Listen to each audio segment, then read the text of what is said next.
नमस्कार.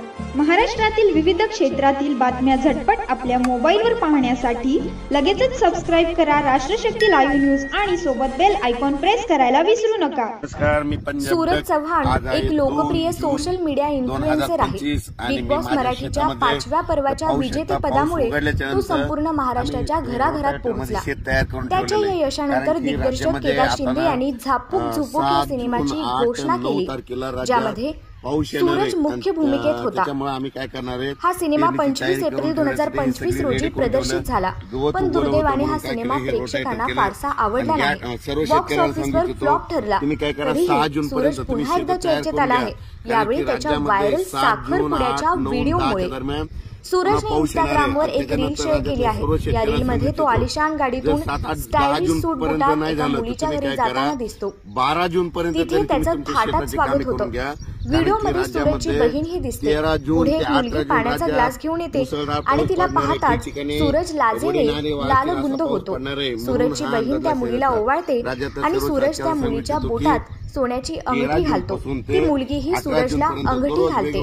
हा साखरपुड्याचा सोहळा पाहून सूरजच्या चाहत्यांना त्याचा साखरपुडा झाल्याचं वाटलं, पण थांबा, हा साखरपुडा खरंच झालेला नाही. सूरज झोपेत स्वप्न पाहत होता. व्हिडिओच्या शेवटी सूरजची बहीण त्याला झोपेतून उठवते आणि म्हणते, उठ लवकर, आता किती वेळ झोपतोयस, त्या घराचं काम बघ, काय त्या उशीचा मुका घेत बसलायस. यावर सूरज मजेशीरपणे म्हणतो की झोपू दे की, कसलं भारी स्वप्न पडलेलं. नेटकऱ्यांनी दिल्या प्रतिक्रिया. हा व्हिडिओ शेअर करताना सूरजने कॅप्शन लिहिलं, अखेर आनंदाचा दिवस उजाडला. या व्हिडिओवर नेटकऱ्यांनी मजेशीर कमेंटचा वर्षाव केला. एकाने लिहिलं, कॉंग्रॅच्युलेशन्स, करणारच होतो, तेवढ्यात धोका झाला. दुसऱ्याने म्हटलं, गुलीगत धोका. तर काहींनी लिहिलं, सूरज भाऊ, व्हिडिओ पाहून खरंच खूप भारी वाटलं, डोळ्यात पाणी आलं, खूप खुश झालो. आणि सूरज, अभिनंदन टाईप केलेलं रे, पण शेवटी गुलीगत धोका दिलास. या कमेंट्समुळे सूरजचा हा व्हिडिओ सोशल मीडियावर चांगलाच व्हायरल झाला आहे. जळगाव, पारगोळा, तसेच बुलढाणा जिल्हा, बुलढाणा, अकोला, अमरावती, वर्धा, नागपूर, भंडारा, गोंदिया, चंद्रपूर, यवतमाळ, हिंगोली, वाशिम, यवतमाळ यामध्ये सांगायचं झालं सर्व जिल्ह्यात 13 जून पासून ते 18 जून पर्यंत खूप पाऊस पडणार आहे. तुम्ही काय करा, शेतीची कामे करून घ्या. यंदा योगायोग इतका चांगला की यंदा जूनच्या शेवटपर्यंत सगळ्या माझ्या महाराष्ट्रातल्या सर्व शेतकऱ्याची पेरणी होणार आहे. त्याच्यामध्ये जूनच्या शेवटच्या आठवड्यापर्यंत कोणी पेरणीपासून वंचित राहणार नाही, कारण की या पावसातच आतापर्यंत तुम्हाला सांगू इच्छितो जवळपास 350 मिलीमीटर पाऊस झालेला आहे. आणि याच्यानंतर 7-8 जूनला देखील भागबदलत पाऊस पडणार आहे. त्याच्यानंतर 13 ते 17 देखील खूप पाऊस पडणार आहे. म्हणून राज्यामध्ये पेरणीसाठी असं पोषक वातावरण आहे. जमिनीमध्ये पीक खूप ओलं आहे, पेरलं तरी उगवू शकतं. म्हणून हे सर्व शेतकऱ्यांनी पेरताना स्वतःचा निर्णय घ्या. पेरायचं तर पेरू शकता. निर्णय घेत असताना शेतकऱ्याला कळतं पेरायचं की नाही. इतकी ओल असले तर कधी पेरलं तर उगवतं, म्हणून हे शेतकऱ्याला सगळ्याला माहीत असतं. म्हणून शेतकऱ्यांनी स्वतःचा निर्णय घ्या. पण राज्यात सांगू इच्छितो, आता म्हणजे हे 2 जून ते 6 जून पर्यंत काल बरंच मला शेतकऱ्याचे फोन आले की सर पाऊस सुरू झाला. तर तुम्हाला एक सांगू इच्छितो, पाऊस एकदम बंद होणार नाही. ज्यावेळेस खंड पडतो त्यावेळेस एकदम महाराष्ट्रात कुठंच असा पाऊस पडलेला दिसत नाही. म्हणजे सांगायचं झालं तर हे खंड पडलेला नाही, काही नाही. स्थान म्हणजे काय होणार आहे तुम्हाला सांगतो, आज देखील तुम्ही पाहू शकता. म्हणजे धाराशिव, सोलापूर या जिल्ह्यात देखील आज बऱ्याच ठिकाणी तुरळक अशा 10-10 मिनिटाच्या 15 मिनिटाच्या सरी येत राहणार आहे.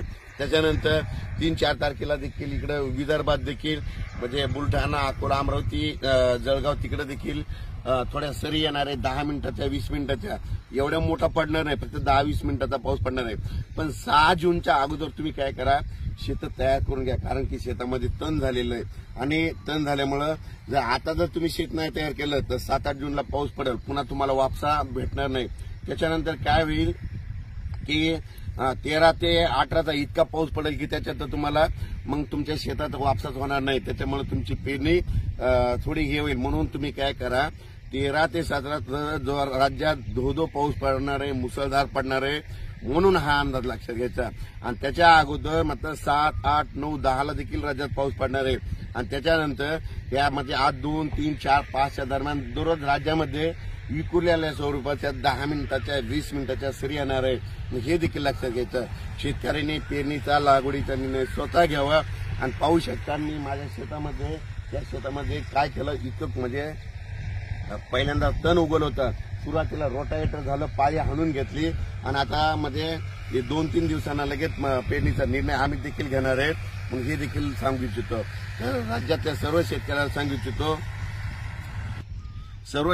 सांगू इच्छितो की काल सोलापूर जिल्ह्यामध्ये मी काल बऱ्याच ठिकाणी ते शेतकरी उद्घाटन प्रसंगी गेल्याच्या नंतर पाहणी केल्याच्या नंतर बघितलं तर सोलापूर जिल्ह्यामध्ये 450 ते 500 मिलीमीटर पाऊस झाला.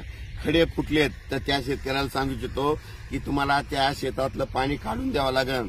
नसता आता उद्याचा 7-8-9चा देखील पाऊस पडणार आहे, त्याच्यानंतर 13 ते 17 पडणार आहे. म्हणून तुमचे शेत तसेच राहतील. म्हणून तुम्ही काय करा, लवकर निर्णय घ्या. म्हणजे इतका पाऊस पडला की सोलापूरला दरवर्षी सरासरी 550 ते 600 मिलीमीटर पाऊस पडतो आणि यावर्षी मे महिन्यामध्ये तितका मिलीमीटर. तर म्हणजे खडे देखील फुटलेत, विहिरीला पाणी आल्यात, विहीर वसंडून वाहत आहे. इतका पाऊस सोलापूर जिल्ह्यामध्ये पडलाय. आणि बीड जिल्ह्यासाठी परत एक आनंदाची बातमी सांगतो. हे वर्ष असं राहील की बीड जिल्ह्यातला एकही छोटं तळ म्हणजे रिकामं राहणारच नाही. आता उद्याच्या 13 ते 17 मध्ये बीड, कडा, आष्टी या भागात देखील खूप पाऊस पडणार आहे. छोटे सगळे बंधारे भरून जाणार आहे. म्हणून खास करून दुष्काळ पट्टा बीड जिल्ह्याच्या शेतकऱ्यासाठी आनंदाची बातमी म्हणजे 13 ते 17चा पाऊस पडणार आहे. खूपच पडणार आहे बीड जिल्हा, कडा, आष्टी या भागामध्ये. म्हणून त्यांच्यासाठी खूप आनंदाची बातमी. लातूर जिल्ह्यात देखील यावर्षी खूपच पाऊस पडणार आहे. म्हणून त्यांच्यासाठी देखील आनंदाची बातमी. तसं सरासरी बघितला संपूर्ण महाराष्ट्रातच यंदा चांगला पाऊस पडणार आहे. म्हणजे 2025 हे चांगलं शेतकऱ्याची साल राहणार आहे. आणि मी पहिल्यापासून म्हणतो, तुम्ही बघा माझ्या अंदाजात वाटल्यास व्हिडिओमध्ये बघा की यावर्षी शेतकरी जूनच्या शेवटच्या आठवड्यात पेरणी करायला दिसेल म्हणून असा अंदाज दिला होता. आणि ते तुम्ही वाटल्यास बघू शकता. आणि यावर्षी तशीच परिस्थिती राहणार आहे. म्हणजे सगळ्यांच्या शेतामध्ये जमिनीमध्ये ओल देखील भरपूर आहे. सगळ्या गोष्टी भरपूर आहेत. फक्त पेरताना काय झालं की वापसा होईना. म्हणून वापसा झाल्यानंतरच शेतकरी निर्णय घेतील.